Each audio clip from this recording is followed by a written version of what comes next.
I went to the lumber store again this morning. Not for this stuff, but for another piece of plywood. My original plan had been to have the back of the case, which as you have guessed is going to be large enough to accommodate 3 ships. The back of the case was going to be floating. In other words, it wasn't going to be glued in or tacked in. It was going to be in such a way that if the plywood was to expand or contract a little, it wasn't going to affect the frame or the case part of the case. Changed my mind. Unfortunately, the piece of plywood that I had cut yesterday was 48 inches by 53. Now that would accommodate the hood by 53 inches. However, if I put the plywood on the back, it has to be about 1.5 inches wider in order for the inside of the case to accommodate the hood. So I thought, what do I do here? And I came to the conclusion that it was easier to run to the lumber store and get another piece of plywood than it was to try and fiddle around with the plywood I had and make a floating back. Now, in order to do the floating back, it would mean that the depth of the case, let's say it was up against the wall here, the depth from the back of the case to the plexiglass on the front would be less. And I want to make sure that it's deep enough so it's going to accommodate Tony's plane or anything else that I might want to have in there later. I don't know how the Rodney and the hood is going to be configured. I think they're going to be a little narrower than the Bismarck is. Even though the hood is longer, it is narrower. Anyway, however, in order to design everything out in CorelDRAW exactly right so that I can cut all the pieces downstairs in my workshop and then bring them up here and assemble them on the model table, I have to know exactly what the dimensions are of the material that I'm going to be using, mainly the lumber. Now, I already know that this is not 12 inches, even though Home Depot advertises it as a 1 by 12. Now I have to interrupt myself here because I want to keep this honest. They don't actually call it a 1 by 12. They call it a 12 by 96. Normally when you buy lumber these days, and it's been like this, and I've been involved in this for about 60 years now. I started when I was quite young with lumber and stuff like that.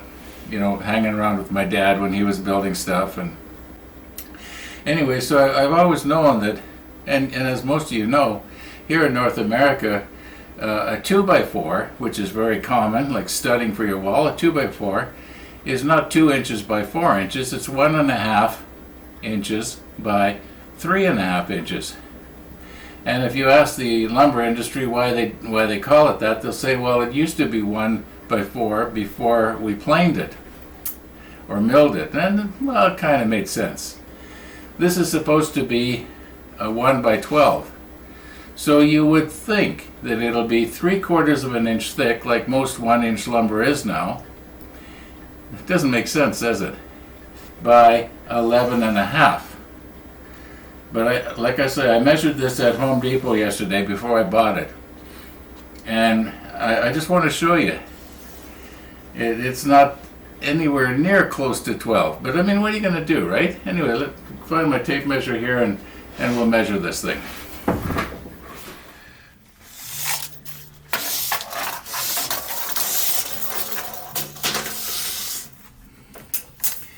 Okay, the 96 is pretty close, maybe a 1/16 of an inch less, that's all.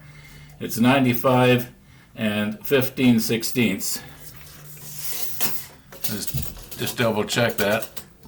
Make sure my tape is, yeah, 95 and 15/16. But brace yourself for this. Okay.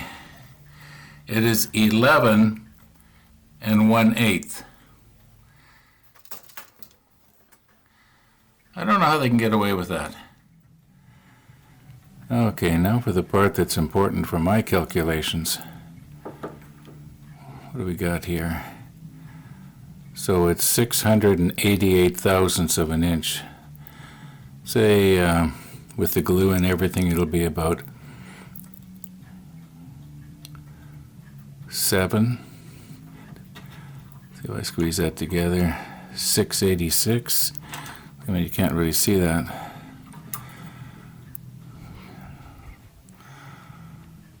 Okay. Yeah, let's call it 690 thousandths.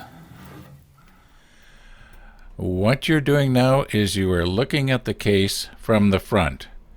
And I'll try to move my cursor slowly so you can follow it here. Okay, I've drawn the hood, the Rodney, and the Bismarck to scale by length. So you can see that the hood is going to go pretty much, including the ensign flagstaff, that is, have about, I'm guessing about an inch space from the bow and the stern. And what we've got here is a shelf on the bottom. I don't know if you can see it. There'd be a shelf in this bookcase type thing that would be probably about 6 inches off the floor. This brown down here is supposed to represent a brown floor. And the beige in the background is a wall. It's up against the wall. We've got a piece of board across the back here just to give it a little bit more, stability. But in this area right here, you could stand some books if you wanted to.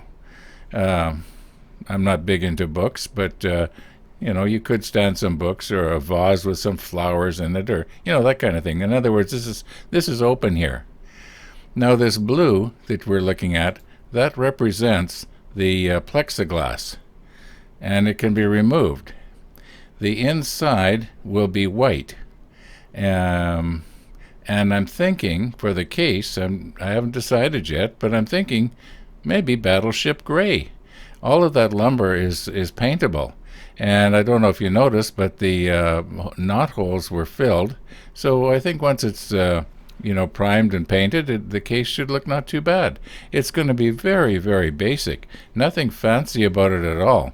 And the plexiglass will come off much the way the glass did in the case that you saw the day before yesterday down in my workshop, except it's going to be a whole lot bigger. And anyway, that's what I've come up with so far. But now that I know that the width of our board right here is about 69 thousandths of an inch, I can go ahead and get my exact dimensions for these pieces right here. And then I can cut them, and like I say, I'm going to bring everything upstairs and assemble it on the model table. And the back, which will be just slightly bigger than this plexiglass, it'll just be fastened in from the back all the way around on the sides here like this. I'll probably use glue. I don't know if I'm going to use my pneumatic nailer, like my brad nailer or something. I'll decide later. Anyway, these are the dimensions on the inside, from side to side and from top to bottom. Yeah, that's what I've come up with so far. And I guess I'm going to have to end this video here because I don't have a whole lot else to show you right now. So thanks for watching, and all being well, we'll see you tomorrow.